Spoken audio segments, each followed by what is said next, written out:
J'ouvre le second débat de ce Sens Public, débat volontairement décalé de l'actualité. C'est le combat pour la liberté d'expression que je vous propose d'analyser. C'est le cheval de bataille de Donald Trump et de son administration aux États-Unis et des médias Bolloré en France depuis la décision de fermeture de C8. Est-elle vraiment menacée, cette liberté d'expression? Avant d'en débattre, on vous rappelle pourquoi l'Arcom a décidé de fermer la chaîne de Cyril Hanouna avec Flora Sauvage.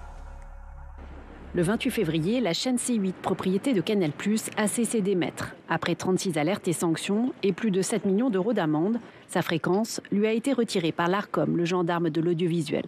Cyril Hanouna, le présentateur vedette de la chaîne, qui était visé pour ses dérapages à travers son émission Touche pas à mon poste, a dénoncé selon lui une atteinte à la liberté d'expression. Lors de son audition par la commission d'enquête sur la TNT en mars 2024, le présentateur se positionnait en victime de l'Arcom. Je pense qu'il y a un véritable acharnement. Il y a cette petite musique qui a été mise en place où on est les voyous, les loupards de la télévision. Validé par le Conseil d'État, l'arrêt de sa diffusion sur C8 a pris un tour politique. Les dirigeants de droite et d'extrême droite dénoncent une censure. C'est absurde de dire que l'Arcom a censuré C8. La liberté d'expression a des limites. C'est-à-dire qu'on peut dire tout ce qu'on veut, mais on ne peut pas être homophobe, on ne peut pas être antisémite, on ne peut pas insulter les gens, etc. Autant de choses pour lesquelles Hanouna était sanctionné. Cyril Hanouna réunit désormais plus d'1 million de téléspectateurs pour son émission diffusée sur ses nouveaux canaux en ligne. Pour Cyril Hanouna, l'Arcom mène une croisade idéologique contre le groupe Bolloré. À la rentrée prochaine, l'animateur vedette a annoncé qu'il sera à l'antenne sur W9 pour animer une émission quotidienne. Qui menace vraiment la liberté d'expression? Peut-on parler de censure avec la fermeture de C8? On en débat avec Laurent Lafont. Bonsoir. Bonsoir. Bienvenue, vous êtes sénateur Union centriste du Val-de-Marne et président de la commission de la culture, de l'éducation, de la communication et du sport ici au Sénat. Aude Dassonville, bonsoir. Bonsoir. Bienvenue, vous êtes journaliste média au Monde. Raphaël Amsalem, bonsoir. Bonsoir. Bienvenue à vous aussi. Vous êtes journaliste indépendant, spécialiste des questions politiques et ancien chargé d'études pour le Cercle de réflexion libérale Génération Libre. Mathieu Croissando, éditorialiste politique, est évidemment resté à mes côtés. On va regarder ensemble la une du JD News publiée après la fermeture de C8 pour ouvrir ce débat. La liberté d'expression en danger. Est-ce que vous reprenez cette sémantique, Laurent Lafont? La décision de l'Arcom met-elle la liberté d'expression en danger? Non, pas du tout. La décision de l'Arcom, elle est logique. C8 était engagé auprès de l'Arcom sur la base d'un cahier des charges avec des obligations. Il s'avère que ces obligations n'ont pas été respectées sur plusieurs points. Il y a eu des mesures qui ont été énoncées pendant tout le déroulé de cette convention avec des sanctions qui ont été prises, des sanctions très lourdes. Bon, il s'avère que quand on ne respecte pas l'engagement qu'on a pris auprès d'une autorité, quelle que soit l'autorité, c'est logique qu'à la fin, on ne renouvelle pas l'autorisation d'émettre. Ce n'est pas une question de liberté d'expression, c'est tout simplement une question de respect de l'engagement contractuel. Aude Dassonville, vous avez suivi de près depuis plusieurs années les procédures visant C8. Combien de fois la chaîne, l'émission de Cyril Hanouna ont-elles été condamnées par le CSA? Il faut remonter évidemment, époque CSA, puis Arcom. Complètement. En fait, C8 a été condamné, je crois, a écopé d'une sanction de l'Arcom. Oui. Je crois qu'on est à 35, mais il se trouve que depuis 2021, sur les 35, il y en a une vingtaine. Donc, si vous voulez, il y a eu aussi une accélération du processus de provocation, peut-être même vis-à-vis de l'Arcom, à laquelle on a pu assister sur les derniers temps. Donc, c'est exactement ce que dit M. Lafont, c'est qu'il y a eu comme une gradation, si vous voulez. Mais il faut savoir qu'en 2016, par exemple, quand il y a déjà eu des sanctions à l'époque du CSA, déjà à l'époque, le CSA était accusé par les gens dans l'émission de vouloir les faire taire. Donc, c'est dire si ce discours-là, il existe depuis très longtemps. Et après, pour peut-être démonter un des arguments qui disait que le Conseil d'État, quand il a prononcé sa décision, était contre Cyril Hanouna, il faut aussi se rappeler qu'en 2018, il avait donné raison, au contraire, à la chaîne, à l'émission, contre une sanction prononcée par l'Arcom.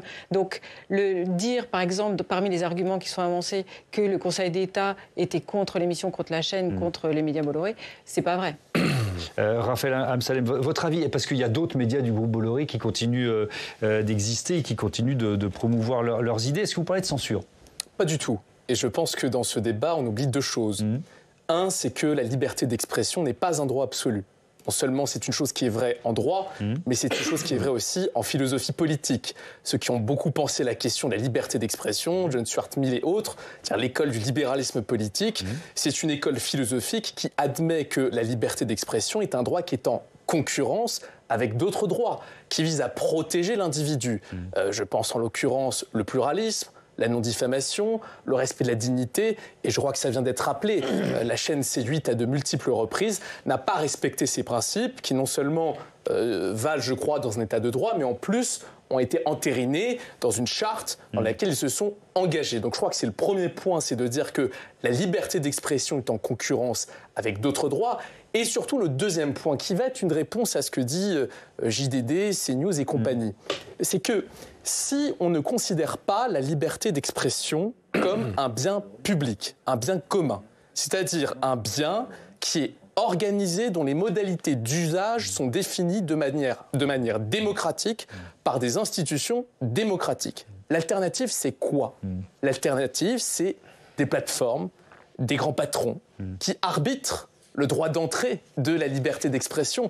D'ailleurs, sur la chaîne de M. Hanouna, à plusieurs reprises, dès qu'il y avait une parole un peu dissidente, je pense qu'on se souvient tous d'images, de scènes d'humiliation, qui montrent à quel point, si ça n'est pas l'État qui régule la liberté d'expression selon les principes du libéralisme politique, eh bien ce sont des plateformes privées, c'est la privatisation de la liberté d'expression. Et donc au fond, j'en termine par là, eh bien c'est des conseils d'administration qui arbitrent ce qu'est la liberté d'expression. Alors lors de son audition devant la commission d'enquête de l'Assemblée nationale sur l'attribution des fréquences TNT, le propriétaire de C8 et de CNews, Vincent Bolloré, justifiait le contenu des émissions de Cyril Hanouna, notamment, pas seulement, mais notamment par les audiences. Donc Cyril Hanouna, c'est son succès qu'il protège.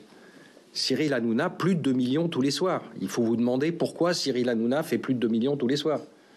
Avec des sujets qui sont les sujets de tout le monde, la vérité de la vie en France. C'est comme ça. Plus de 2 millions de personnes tous les soirs, jeunes, qui viennent le regarder. Ils ont envie de regarder ça. Alors est-ce qu'il y a de l'idéologie là-dedans ou chez Cyril Hanouna ? Je ne suis pas sûr. Je crois qu'il y a une liberté, une joie.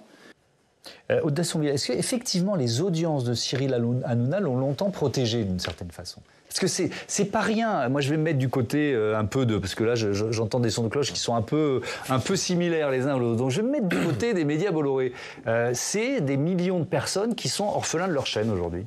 Et qui disent pourquoi on nous en a privés. Et qui ne comprennent pas que ce discours-là ne puisse pas trouver sa place à la télévision. Alors, certes, ils peuvent effectivement s'en plaindre, mais c'est plus facile de s'en plaindre que de reprendre la procédure, de reprendre tous les éléments qui ont mené à cette décision. Après, c'est vrai qu'il y a évidemment un public pour Cyril Hanouna. Je pense à ce moment-là, il faudrait vérifier, il faudrait s'en assurer, mais quand il dit 2 millions, c'est 2 millions au meilleur moment de l'émission, donc déjà c'est un peu moins. Je ne veux pas minimiser, il y a un vrai succès de Cyril Hanouna, je ne veux pas dire le contraire. Mais il est quand même inférieur à ce qu'on dit, et de même, quand il dit qu'il attire un public jeune, on sait aussi que toute la progression des audiences de ces dernières années, elle s'est faite sur un public assez âgé.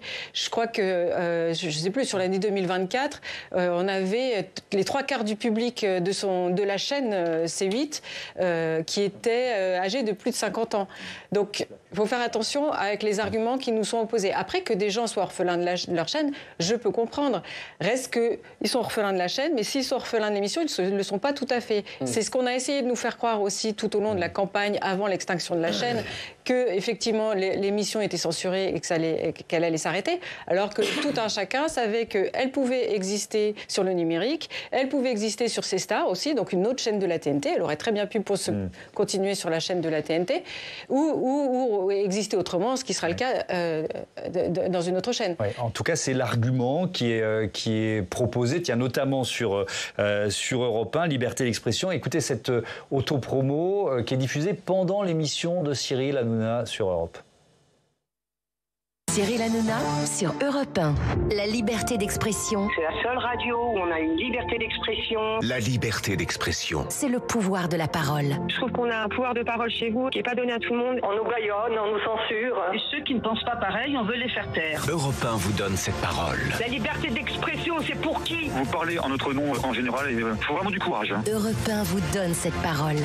Voilà, c'est une autopromo qui dure une quarantaine de secondes, on en a gardé 25-30, mais je veux bien vous entendre là-dessus, Laurent Lafont, parce que il y a quand même ces Français qui disent « vous parlez en notre nom ». On peut pas non plus ne pas tenir compte de ce ressenti. Mais bien sûr, et il faut entendre cette remarque, elle est importante. Mais ceci dit, moi, je vais dire 2-3 choses par rapport à ça. D'abord, Cyril Hanouna n'est pas interdit d'antenne. La preuve, il va commencer une nouvelle émission en septembre. Donc, ce n'est pas une sanction pour Cyril Hanouna. Et je suis sûr qu'il cherchera, d'une manière ou d'une autre d'ailleurs, à retrouver les 2 millions d'auditeurs qui le regardaient sur C8. Par contre... Ça devient le problème du groupe M6, en l'occurrence. Ça devient le problème du groupe M6. Deuxième remarque que je voulais faire, c'est que... Bon, Vincent Bolloré dit qu'il y avait de l'audience. Mais pourquoi Canal n'a pas essayé de conserver Cyril Hanouna ? Si Cyril Hanouna était un si bon produit pour le groupe Canal, pourquoi Canal n'a pas essayé de le conserver ? Et c'est assez étonnant de la façon dont un aussi grand groupe d'audiovisuel comme Canal laisse partir un de ses présentateurs, animateurs vedettes. Comme quoi, ça doit aussi poser les débordements. C'est pas l'émission elle-même, la liberté de parole. C'est pas ça qui était reproché à Cyril Hanouna. Ce qui était reproché, c'est les sanctions. Les sanctions, c'était sur des faits très précis, le fait d'avoir fait passer des personnes handicapées pour des personnes droguées, le fait d'avoir fait passer pour des policiers des policiers qui n'étaient plus en fonction parce qu'ils avaient été limogés. Enfin, c'est ça qui est reproché. C'est pas le fait qu'on donne la parole à tout un tas d'auditeurs et qu'on laisse la parole. C'est les débordements qui ont été reprochés. Mais effectivement, Raphaël Amsalem, ce qui est quand même intéressant, c'est ce sentiment, et peut-être que c'est le succès, parce que là on parle du succès de l'émission de Cyril Hanouna, on pourrait parler du succès de CNews, enfin c'est une partie de l'opinion française qui ne se sent pas, à tort ou à raison, mais qui ne se sent pas représentée dans les autres médias, et qui dit là, on parle comme moi, là, on parle pour moi, on porte ma voix. Alors, je pense qu'il y a 2 choses qui sont très importantes à noter. C'est que d'abord, on voit bien que ce n'est pas un délit d'opinion qui est reproché à M. Hanouna, puisque d'une part, il s'exprime sur Europe 1, que d'autre part, les discours ça, je l'ai entendu. Moi, la question que je vous pose, c'est... Ils sont sur CNews. La question que je vous pose, c'est pas ça. C'est comment on tient compte des Français qui se sentent représentés par ce média-là. Mais il n'y a pas de chaîne insoumise.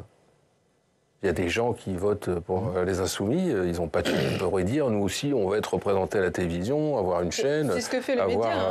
Le média est présent sur les box, mais qui n'est pas un numéro très éloigné. Je ne sais pas s'ils sont LFI complètement, mais en tout cas, il y a une chaîne de gauche radicale qui existe, mais qui n'est pas sur la TNT et qui avait déposé un dossier pour être sur la TNT, de fait. Raphaël Amsalem. Donc, je pense que c'est très important de noter comment ces gens peuvent être représentés. Un, c'est le jeu de la concurrence.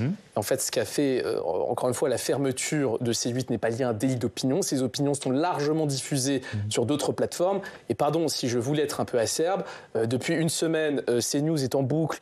Quand on a la décision d'un procureur qui va attaquer un policier, ils passent toute leur journée à donner la parole à des gens qui expliquent que la justice s'attaque à des policiers. Quand c'est le président de la République qui s'exprime à un 20h toute la journée en train d'expliquer que c'est un va-t-en-guerre qui veut absolument essayer de faire peur, de détourner l'opinion. Donc je veux dire, la liberté d'expression et d'opinion, elle existe. Et moi, je ne reproche pas à ces chaînes-là de tenir telle ou telle opinion. Ça fait partie de la liberté, tout simplement de la ligne éditoriale. Le plus important, c'est d'avoir de la concurrence pour que chacun soit représenté. Et en la matière, d'ailleurs, je suis assez étonné que l'offre du média qui avait été soumise à l'Arcom n'ait pas été acceptée, mais sans doute qu'il y avait des raisons financières de ne pas le faire.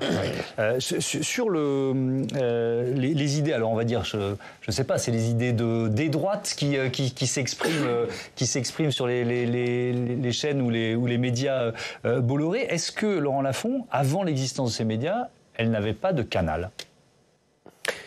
Ben si, elles avaient Canal sur toutes les chaînes, puisque le principe de la liberté d'expression sur les différentes entités relevant de la TNT, c'est d'assurer la diversité des opinions, puisque la difficulté qu'a tout régulateur, c'est que le nombre d'autorisations d'émettre est en nombre limité et qu'on ne peut pas, contrairement à la presse écrite, faire en sorte que tous les courants d'opinion aient un canal pour pouvoir émettre. quand bien même il y aurait de nouveaux courants d'opinion. Vous parlez des Insoumis, et les Insoumis, il y a 15 ans, ça n'existait pas. Donc, est-ce qu'il faudrait... Donc, le principe qui a été retenu par la loi, c'est pas par le groupe Bolloré, c'est par la loi, c'est de dire que chaque chaîne, notamment chaque chaîne d'information, doit respecter à travers sa programmation, comme vous le faites vous, la diversité d'opinion. Et le pluralisme. Et le pluralisme. Effectivement. Mathieu, la droite et l'extrême droite voilà, se veulent dans ce dossier les chantres de la liberté d'expression, effectivement. Oui, je dois vous avouer que ça laisse franchement pantois. Hein. Vous les avez entendus comme moi, les pleurnichards de la liberté d'expression qu'on assassine. Ils s'en sont donnés en cœur joie à l'enterrement de C8, hein, de Laurent Wauquiez à Jordan Bardella, en passant par Sarah Knafo, Eric Ciotti, tous les Lilliputiens de la droite radicale. Tous y sont allés de leurs larmes sur la mort de l'esprit français, endossant le temps d'un requiem un peu contre nature, le rôle d'ardent défenseur de notre héritage révolutionnaire. Pincez-moi, je rêve. Hein. Voilà les LR, héritiers du grand De Gaulle de l'ORTF, d'Alain Perfit et de ses ciseaux magiques de censeur. Alain Perfit qui visait quand même tous les conducteurs de tous les journaux télévisés à l'époque. Hein. Tous ces descendants d'une famille politique qui qualifiait de chienlit tous ceux qui voulaient interdire d'interdire, qui jouent aujourd'hui les libertaires, les libéraux d'opérette. Quant au Rassemblement national, pincez-moi, je rêve bis. Hein. Le Rassemblement national qui interdit l'accès de ses meetings à certains journalistes, qui hurlent quand on rappelle que son ancêtre, le FN, fut fondé notamment par des collabos et même un Waffen-SS. Ce RN-là qui dénonce aujourd'hui la dérive orwellienne que constituerait cette attaque sans précédent contre la liberté d'expression, ça va faire du monde sur la piste au bal des hypocrites. Alors pourquoi hypocrite ?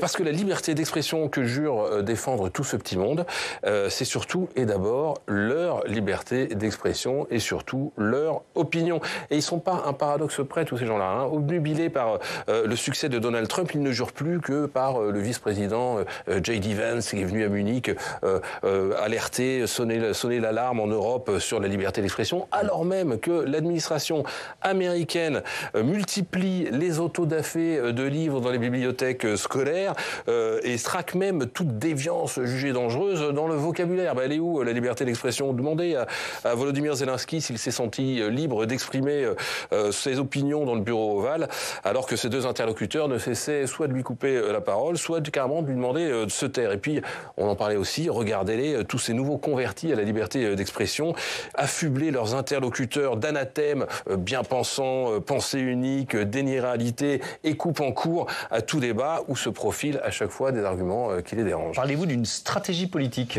Oui, et elle est grosse comme le nez au milieu de la figure. C'est une stratégie faite de victimisation, de dénonciation pour mieux incarner une posture populiste et anti-système.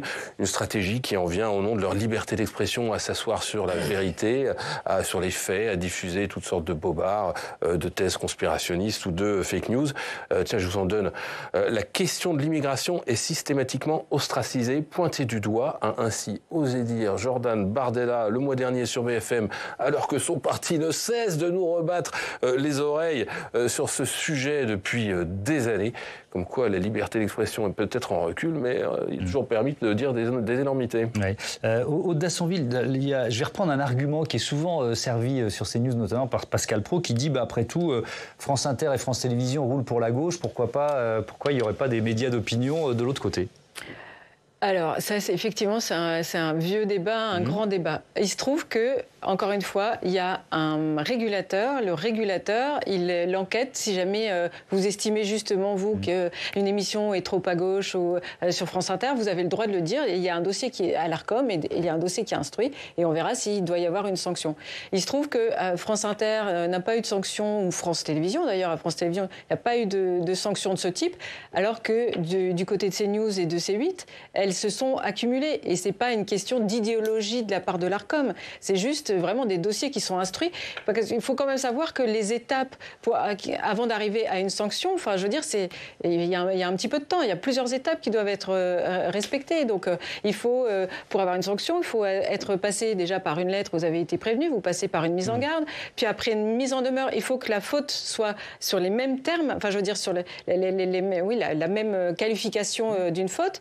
Donc, mise en garde, mise en demeure. Puis après, si on veut prendre une procédure de sanction éventuellement pécuniaire, pécuniaires, il faut passer par le rapporteur indépendant au Conseil d'État qui instruit le dossier, qui suggère, il revient vers l'Arcom, il lui suggère une éventuelle sanction. L'Arcom revoit les dirigeants de la chaîne pour entendre un petit peu leur version contradictoire et après ils décident si oui ou non ils vont faire une sanction. Donc on est vraiment très très loin de l'arbitraire en fait. Vous voyez, donc...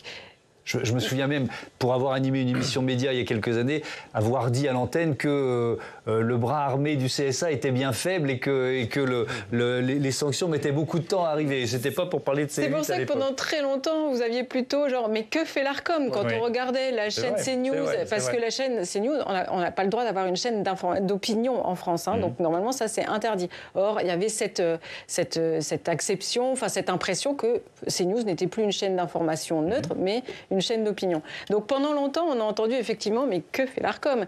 Mais que fait l'Arcom? L'Arcom, il fait du droit. L'Arcom, il respecte les textes, et il instruit des dossiers. Et je vous dis, pour arriver à une sanction, voyez comme c'est long en fait. Oui. Alors, je ne parle pas des sanctions et des dérapages, Raphaël Amsalem, mais sur le contenu de ces chaînes, on peut parler de CNews ou on peut parler de C8.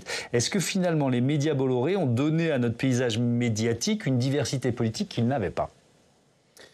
Je pense qu'ils ont donné un influx à un bord politique de droite radicale qui effectivement n'a peut-être pas eu assez de représentation. Quand je dis ça, je n'y mets aucune charge morale, c'est-à-dire que, bon, je pense que vous avez compris, c'est pas vraiment mon bord politique, mais il est vrai que des thématiques aussi récurrentes sur l'identité, sur l'immigration, c'est quelque chose qui était assez étranger au débat politique jusqu'à l'arrivée de CNews. Mais justement, c'est là où je trouve qu'il y a une très grande hypocrisie sur la question de la liberté d'expression.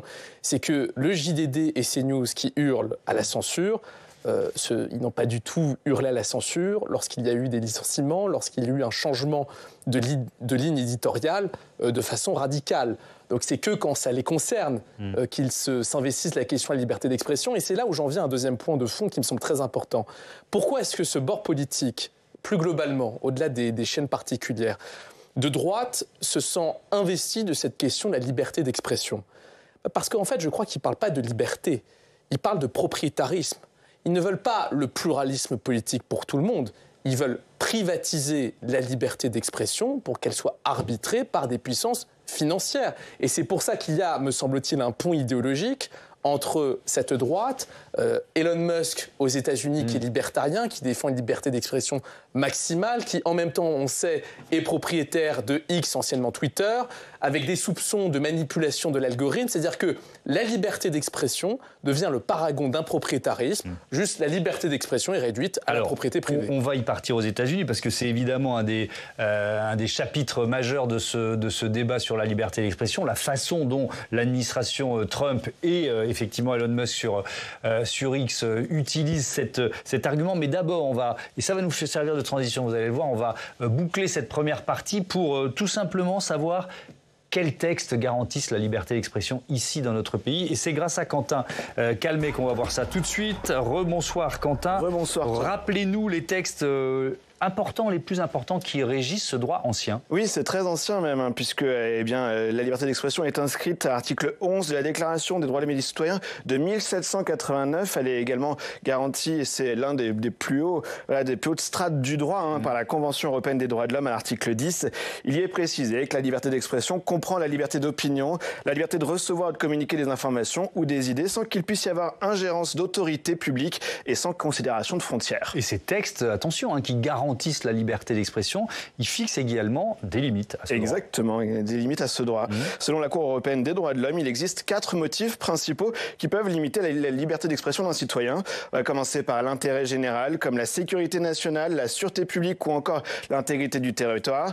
Le devoir de réserve qui s'impose par exemple aux agents publics, c'est-à-dire l'exigence d'un certain niveau de neutralité des agents de la fonction publique dans l'expression de leurs opinions. Également, il y a la protection des droits de la personnalité qui vise à à éviter toute diffamation, discrimination ou atteinte excessive à la vie privée d'autrui. Et enfin, une protection de certains documents, notamment relatifs au secret défense de la défense nationale ou encore certains documents confidentiels dans les affaires juridiques en cours. Oui, et plus spécifiquement, quel est le cadre qui régit la liberté de la presse? Alors là, on pense tout de suite à la loi du 29 juillet 1881, puisqu'elle a évolué pendant de nombreuses reprises, mais elle fixe la liberté des imprimeurs et aussi des organes de presse. Elle a évolué à de nombreuses reprises, avec le droit, par exemple depuis la loi Guesso de 1990, la négation des crimes commis par le régime nazi, c'est interdit, c'est sanctionné. Autre exemple, la loi Pleven de 1972 qui crée un délit, punit la discrimination, l'injure ou la diffamation à l'égard d'une personne en raison de son origine, sa nation, sa race ou sa religion déterminée. Oui, et les réseaux sociaux, on l'évoquait rapidement, ils sont venus secouer tout ça. Exactement. Alors, faut le dire, les réseaux sociaux, c'est d'abord des opportunités en matière de liberté d'expression, de création, d'échange entre les citoyens dans le monde. Mais donc, ça s'accompagne de risques très importants, comme celles liées aux bulles d'information, c'est-à-dire l'enfermement dans un petit cercle d'idées. Il y a aussi des dangers liés à la multiplication des discours haineux, ainsi que de la désinformation. L'enjeu, c'est donc de forcer les plateformes, les réseaux sociaux, à encadrer les messages sur Internet. Depuis 2023, il existe un Digital Services Act, qui est une réglementation européenne, on en parle régulièrement dans cette émission, et qui entend davantage encadrer ces plateformes. Il s'agit de la toute première régulation du numérique dans le monde, Thomas, avec l'idée que tout ce qui est illégal sur les réseaux et Internet, ça doit l'être au même niveau que ce qui est interdit dans la vraie vie. Mais cette régulation est plus un principe qu'une règle véritable pour l'heure. Merci beaucoup, Quentin. Réglementation qui hérisse le poil des géants américains d'Internet, Aude Dassonville, ce Digital Services Act. Mais oui. C'est une des raisons de cette croisade, sans doute le bon terme à employer, contre le. Oui, après, on peut imaginer qu'effectivement ça va continuer et qu'ils ne vont pas en rester là, de fait. Oui.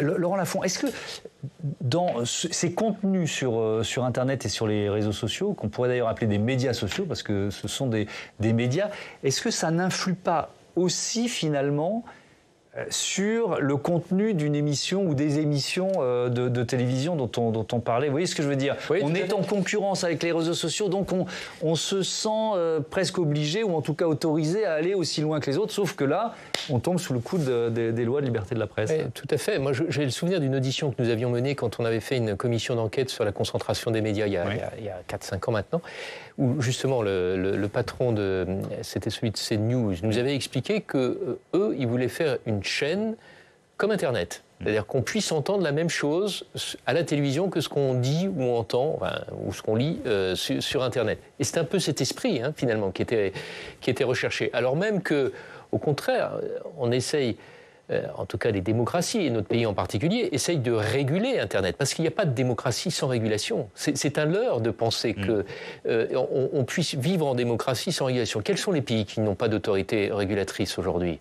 C'est la Russie et d'autres, mais ce ne sont pas les démocraties. Dans toute démocratie, il y a besoin d'un pouvoir, d'une autorité indépendante qui assure justement cette régulation. Alors on peut discuter sur la notion d'indépendance, comment on assure l'indépendance de cette autorité, sur quel texte de loi ils fondent leur action, mais en tout cas, il n'y a pas de démocratie, pas de respect de la diversité de l'opinion sans autorisation de régulation, sans organisme de régulation. C'est bien le problème d'Internet. Vous n'êtes pas dans la diversité. Vous êtes tout de suite, à travers les algorithmes, classé et orienté dans une direction qui ne vous permet pas d'ouvrir votre esprit, d'être confronté à d'autres pensées, à d'autres idées. Et je rappelle qu'aujourd'hui, X ou d'autres réseaux sociaux n'ont pas de responsabilité éditoriale. Ils ne vont pas être jugés responsables des propos qui sont tenus par les abonnés qui sont sur ces réseaux. Absolument. Et il ne faut pas oublier non plus que les réseaux sociaux, enfin je veux dire les chaînes de télévision, elles sont, c'est l'utilisation d'une fréquence, donc la fréquence radioélectrique, qui est une propriété de l'État. Donc c'est pas une régulation qui vient de nulle part avec l'îlot. Des gens comme on dit sur les émissions de Cyril Hanouna, des gens dans un bureau qui décident comme ça, qui veulent faire. Non, au départ, il y a quand même le bien commun qui appartient à l'État. Enfin, et donc c'est une exploitation commerciale d'un bien public qui est octroyé. Donc forcément, ça va avec des obligations. Et le vrai sujet d'ailleurs, c'est comment on assure la diversité des opinions à l'intérieur des autorisations. On a beaucoup parlé de C8. Moi, je trouve que c'est une extraordinaire opération de communication. À quoi on assiste depuis quelques jours, c'est très fort. Ça veut dire qu'on est tombé dans un piège. Pour moi, la principale annonce de l'ARCOM au mois de juin, c'était pas la fin de C8, la fin d'autorisation d'émettre de C8. C'était le renouvellement de CNews. Ce qui n'était pas du tout une évidence. Ouais. Et c'est assez étonnant que ceux qui crient au loup en disant scandale, etc., sur la fin... CNews n'avait pas, pardon de vous interrompre, mais la longue liste de sanctions. Il y avait moins de sanctions, il y a quand même une bonne petite liste. Personne n'arrive à la cheville. Moins importante que ça. C'est pour ça qu'ils ont été renouvelés, du reste. Alors, sur ces médias sociaux, l'absence de responsabilité éditoriale et la question de la modération, évidemment, il y a ce que Elon Musk fait anciennement Twitter, de X depuis des années. Et puis, il y a ce que Mark Zuckerberg a annoncé après la victoire de Donald Trump. On écoute le patron de Meta, qui possède, je vous rappelle, Facebook et Instagram, entre autres, qui a décidé de supprimer son système de vérification des faits. Les récentes élections ont également donné l'impression d'un point de basculement culturel vers une nouvelle priorité accordée à la liberté d'expression. Nous allons donc revenir à nos racines et nous concentrer sur la réduction des erreurs, la simplification de nos politiques et la restauration de la liberté d'expression sur nos plateformes. Plus précisément, voici ce que nous allons faire. Tout d'abord, nous allons nous débarrasser des vérificateurs de faits et les remplacer par des notes communautaires similaires à X, en commençant par les États-Unis. Les notes communautaires, Raphaël Amsalem. Alors ça rejoint ce que vous disiez tout à l'heure sur la privatisation de la liberté d'expression. Et puis alors, cette autre idée que c'est la communauté qui va s'auto-réguler. S'auto-organiser, oui. Sauf que comme c'est les plateformes qui gèrent le droit d'entrée, eh bien on peut tout à fait s'attendre à ce que la communauté elle-même soit constituée pour majorité d'individus qui sont en tout cas pour partie en accord avec le fondateur. Est-ce que c'est le cas sur X ? Alors sur X, on sent quand même... notamment sur la question russe, qu'il y a beaucoup de bots, notamment. Et en fait, c'est là où donc ça rejoint la question... Donc des robots qui reprennent des propos, qui les rediffusent, etc. Qui en donnent un écho et qui permet donc à l'algorithme de les favoriser. Et c'est là où je crois que cette congruence entre des grands propriétaires et cette question de la liberté d'expression souligne un risque qui est beaucoup plus global, qui est celui du techno-féodalisme. C'est-à-dire le fait que ce sont les grands propriétaires qui décident quels sont les droits politiques en vigueur sur leur plateforme. Et en l'occurrence, quand le patron de Facebook, enfin de Meta, dit « je retire toute forme de modération », ce qu'il explique, c'est que du coup, sur sa plateforme, on est libre de pouvoir être raciste, on est libre de pouvoir insulter les autres, on est libre de pouvoir être ouvert aux ingérences étrangères aussi. Ça a été un sujet pour Meta, notamment dans les élections américaines, entre autres en 2016. Donc c'est ça le grand problème. Quand vous n'avez pas de régulation publique de la liberté d'expression, c'est une privatisation et des grands propriétaires qui décident ce qu'est la liberté d'expression et ça n'est plus un bien commun. Je pose ma question quand même sur X, c'est la communauté qui modère et qui peut corriger certains, ce qu'on appelait des tweets, ou les remettre dans un contexte. Est-ce que ça fonctionne ou est-ce que c'est biaisé ? Pour l'instant, ça fonctionne. Et ce qui montre que ça fonctionne, entre autres, c'est notamment les questions qui sont posées à l'IA de Twitter, qui s'appelle Grok. Il y a notamment des personnes qui ont interrogé l'IA en demandant qui est la personne qui, sur Twitter, diffuse le plus de fake news. Et il se trouve que la réponse qui a été donnée par Grok, c'est Elon Musk. Donc pour l'instant, il semble que le système fonctionne, mais ça n'est pas parce qu'aujourd'hui le système fonctionne qu'il n'y a pas un risque de détournement par le patron de la plateforme à sa faveur. Oui. C'est une conception, en fait, ça s'interpénètre, hein, les deux parties de notre débat, évidemment. C'est une conception de la liberté d'expression très américaine qui est en train d'être importée en France. Libertarienne. Oui, possiblement. En tout cas, il sort dessus, ça c'est sûr.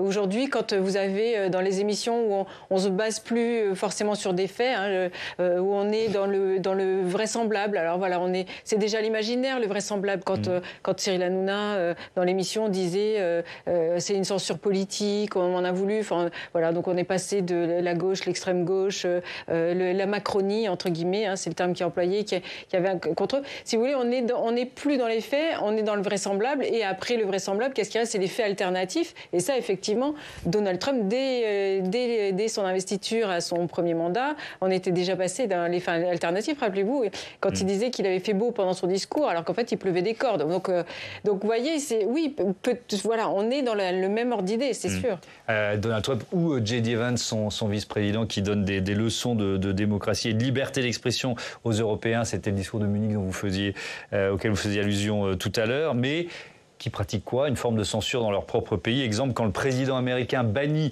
l'agence AP du Bureau Ovale ou de Air Force One. Pourquoi? Parce qu'ils refusent de renommer le golfe du Mexique. On écoute Donald Trump.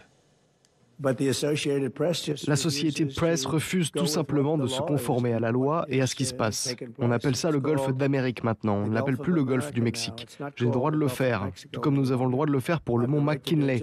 Et personne ne le conteste, sauf l'Associated Press. C'est principalement eux. Je ne sais pas ce qu'ils font, mais je dis que nous allons les tenir à l'écart jusqu'à ce qu'ils acceptent que ça s'appelle le golfe d'Amérique.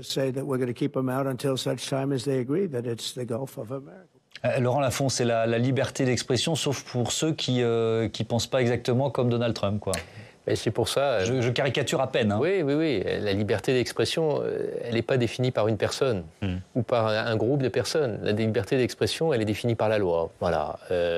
Le passage de Zuckerberg, ça m'amuse beaucoup, parce que quand est-ce qu'il a dit ça? Il l'a dit au moment où il y a eu le changement de pouvoir aux États-Unis et l'arrivée de Donald Trump. Donc son indépendance à lui-même et à sa société, aussi grande soit-elle, elle est très relative. On voit bien qu'il a dû s'aligner sur le pouvoir politique aux États-Unis. C'est ça qu'on veut éviter, c'est le faire en sorte que... C'est l'essence même d'un régime démocratique. C'est de faire en sorte que la liberté d'opinion et d'expression ne soit pas soumise au poids du pouvoir, que ce soit du pouvoir politique ou du pouvoir financier. On va voir comment la société américaine réagit, parce qu'effectivement, on n'en est qu'aux premières semaines. Et jusqu'où ira le pouvoir de Trump justement pour orienter, contrôler et limiter l'expression. Raphaël, Salem. Pour compléter, je crois que le grand risque qu'on a aux États-Unis, c'est qu'on a l'alliance entre une censure publique d'État qui est à l'origine du combat pour la liberté d'expression dans le monde occidental et une alliance avec la censure privée. Et c'est ça le grand danger, c'est que quand il n'y a plus personne qui est capable de défendre la liberté d'expression, ni l'État ni les groupes privés, on peut beaucoup s'inquiéter. Oui. Et puis alors ça rejoint aussi l'action d'Elon Musk aux États-Unis, ces coupes budgétaires dans les agences fédérales, notamment les autorités de régulation. Au hasard, est-ce qu'on pourrait dire, Laurent Lafont, que certains en rêvent aussi en France ? Cette tentation de couper dans les autorités de régulation et de finalement, voilà, sans passer le plus. Je n'espère pas que certains en rêvent en France, même si je trouve que peut-être on devrait être plus responsable. Et quand je dis ça, je parle du personnel politique, on devrait être plus responsable justement quand on s'exprime sur des sujets comme ça, parce que c'est pas parce qu'une décision ne vous plaît pas ou qu'elle est contraire à des gens qui vous sont proches qu'il faut mettre fin à l'autorité qui a pris cette décision. En l'occurrence, encore une fois, nous avons besoin d'autorités indépendantes. Nous avons besoin. Sur la question des médias, c'est fondamental pour l'expression de la diversité des opinions en France, qui est ces autorités indépendantes. Personne n'assumera à la place, nous fera à leur place ce qu'ils font. Donc peut-être que le débat politique va un peu...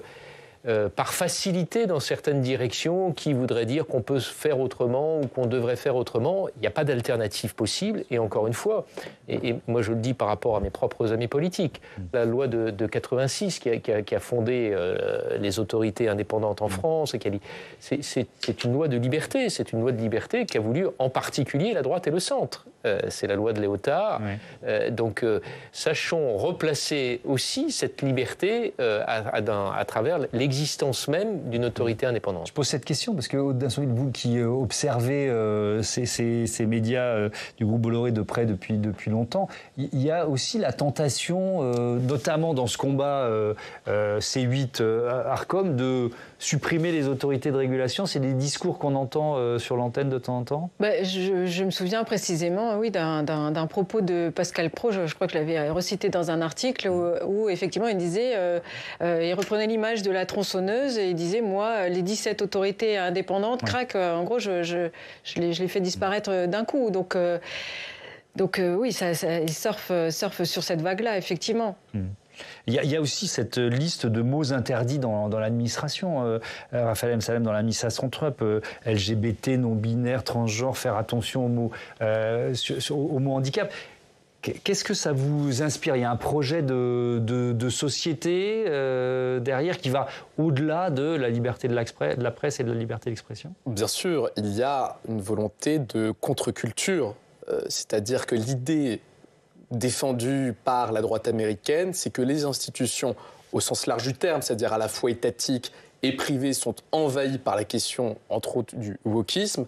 Dans les États, c'est la question des études universitaires. Dans le privé, c'est par exemple la question des œuvres culturelles. Chez Disney, il y a eu des polémiques.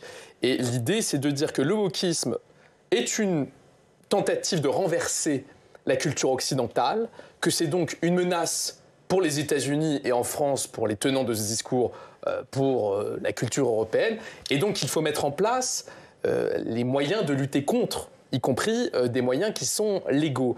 Et je me permets de rebondir sur ce qui vient d'être dit. Je pense que c'est un point très important. La congruence entre des discours qui valorisent la liberté d'expression et qui, en même temps, sont dans ce que j'appellerais l'afouérisme. Vous savez, cette formule du président argentin qui est de dire afuera les services publics, afuera dehors. C'est-à-dire il faut simplifier, il faut dégraisser l'État. Et je crois qu'il y a une vraie congruence parce qu'il y a des intérêts qui se retrouvent. C'est-à-dire que si l'État n'est plus le défenseur public du bien commun, eh bien c'est laissé à la loi du plus fort. Et donc il y a des gens qui ont envie que cette loi du plus fort soit instaurée, y compris en France. Oui. Et alors il y a les lois françaises là en fond, mais il y a les lois européennes. On parlait du Digital Services Act tout à l'heure, qui est clairement dans le collimateur d'Elon Musk ou de l'administration Trump d'une manière générale. Oui, bien sûr. Et c'est très bien d'abord que l'Europe se soit saisie de ces questions et qu'on ait réussi à trouver des accords entre les 27 pour arriver à imposer une réglementation, imposer à ces grands acteurs américains qui n'en veulent pas et qui feront tout, qui ont tout fait et qui feront tout, continueront de le faire, pour contourner les réglementations qu'on essaiera de mettre en place. Je crois qu'il faut tenir. On voit bien de toute façon qu'on est maintenant dans une confrontation de schémas et de modèles. Et cet aspect de l'information, de la régulation, elle est centrale aussi dans cette confrontation d'organisations et de sociétés qui nous opposent désormais avec une partie de l'Amérique. Oui. Et on rappelle que l'objectif, c'est évidemment, vous nous l'avez dit, de protéger les citoyens de tout ce qui est diffamation, de tout ce qui est atteinte à la dignité, de tout ce qui est propos racistes, antisémites et autres. C'est à ça que servent les règles qui sont imposées aux médias. Merci beaucoup, c'est la fin de ce débat. Aude Dassonville, on vous le dit dans le monde, évidemment. Vous pouvez nous retrouver sur publicsénat.fr ou nous réécouter en podcast. Et puis demain, l'invité de la matinale, ce sera Clémentine Autain, députée de Seine-Saint-Denis et cofondatrice du mouvement L'Après. Belle soirée.